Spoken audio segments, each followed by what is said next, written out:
ಶಾಸ್ತ್ರಿಗಳೇ, ಮುಂದಿನ 3 ರಾಶಿಗಳು ತುಲಾ ರಾಶಿ, ವೃಶ್ಚಿಕ ರಾಶಿ ಹಾಗೆ ಧನುರ್ ರಾಶಿಯ ಫಲಾಫಲ ಹೇಗೆ ಅಂತ ತಿಳಿಸೋದಾದ್ರೆ?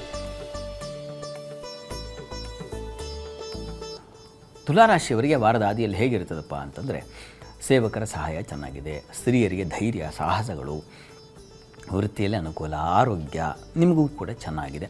ಸ್ವಲ್ಪ ಆರೋಗ್ಯದಲ್ಲಿ ಸ್ವಲ್ಪ ವ್ಯತ್ಯಾಸ ಇದೆ, ಅದನ್ನು ಪ್ರಾರಂಭ ಸೂಚಿಸ್ತಾ ಇದೆ. ಆದರೆ ನಿಮಗೆ ಯಾರಿಗಾದರೂ ನೀವು ಕೆಲಸವನ್ನು ಹೇಳಿದರೆ ನಿಮ್ಮ ಪರವಾಗಿ ಈ ಕೆಲಸ ಮಾಡಿಕೊಡು ಅಂತ ಅವರು ತುಂಬ ಅಚ್ಚುಕಟ್ಟಾಗಿ ಕೆಲಸ ಮಾಡಿ ನಿಮಗೊಂದು ಸಮಾಧಾನ ತಂದು ಕೊಡ್ತಾರೆ, ಅದ್ರಲ್ಲಿ ಸಂಶಯ ಇಲ್ಲ.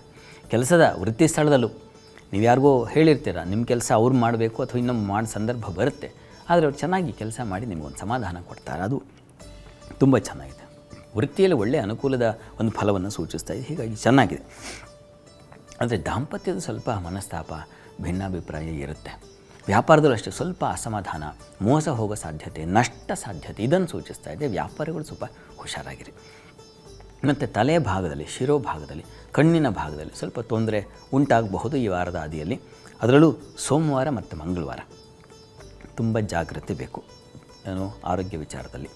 ಅದರ ಹೊರತಾಗಿ ವೃತ್ತಿಯಲ್ಲೆಲ್ಲ ತುಂಬ ಚೆನ್ನಾಗಿದೆ. ಸಹಕಾರ, ಸಪೋರ್ಟ್ ಇದೆಲ್ಲ ತುಂಬ ಚೆನ್ನಾಗಿದೆ. ಬುದ್ಧಿವಂತರ ಒಂದು ಮಾರ್ಗದರ್ಶನ ಸಿಗ್ತಕ್ಕಂಥದ್ದು, ಈ ಕೆಲಸ ಹೀಗಲ್ಲ ಹೀಗೆ ಅಂತ ತಿಳಿವು ಕೊಡ್ತಾರೆ.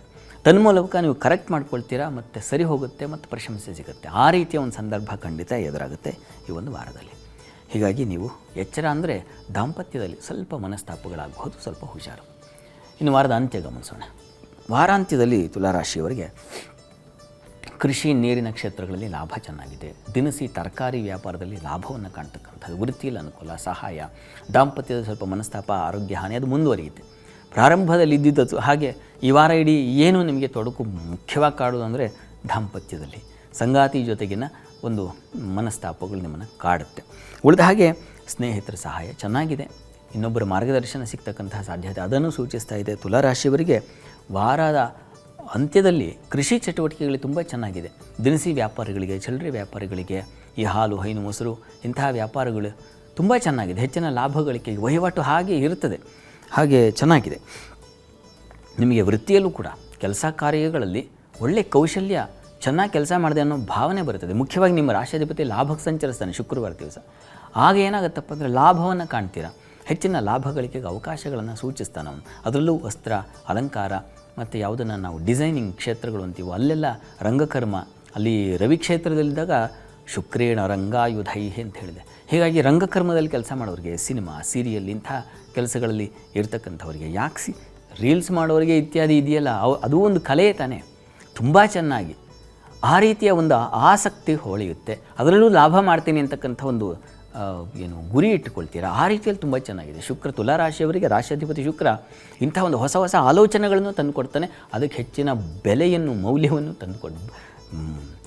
ಲಾಭ ತಂದು ಕೊಡ್ತಾನೆ ಬಹಳ ಮುಖ್ಯವಾಗಿ. ಆ ರೀತಿಯಲ್ಲಿ ತುಂಬ ಚೆನ್ನಾಗಿದೆ. ಹೀಗಾಗಿ ಗಮನಿಸ್ಕೊಂಡ್ರೆ ಲಾಭದಾಯಕವಾಗಿದೆ, ಅದರಲ್ಲಿ ಏನೂ ಸಂಶಯ ಇಲ್ಲ. ಪ್ರಾರ್ಥನೆಗೆ ಸುಬ್ರಹ್ಮಣ್ಯ ಸನ್ನಿಧಾನದಲ್ಲಿ ಅಭಿಷೇಕ ಮಾಡಿಸಿ. ದಂಪತಿಗಳು ಸುಬ್ರಹ್ಮಣ್ಯ ಸನ್ನಿಧಾನಕ್ಕೆ ಹೋಗಿ ಅಲ್ಲೊಂದು ಸೇವೆ ಮಾಡಿಸಿ, ಪಂಚಾಮೃತ ಸೇವೆ ಮಾಡಿಸಿ, ತೀರ್ಥ ಪ್ರಸಾದ ಇಬ್ಬರು ತೊಗೊಂಡು ದರ್ಶನ ಮಾಡ್ಕೊಂಡು ಬನ್ನಿ. ಅದು ಹೆಚ್ಚಿನ ಬಲ ಕೊಡುತ್ತೆ, ಸಾಮರಸ್ಯವನ್ನು ಏರ್ಪಾಡು ಮಾಡುತ್ತೆ.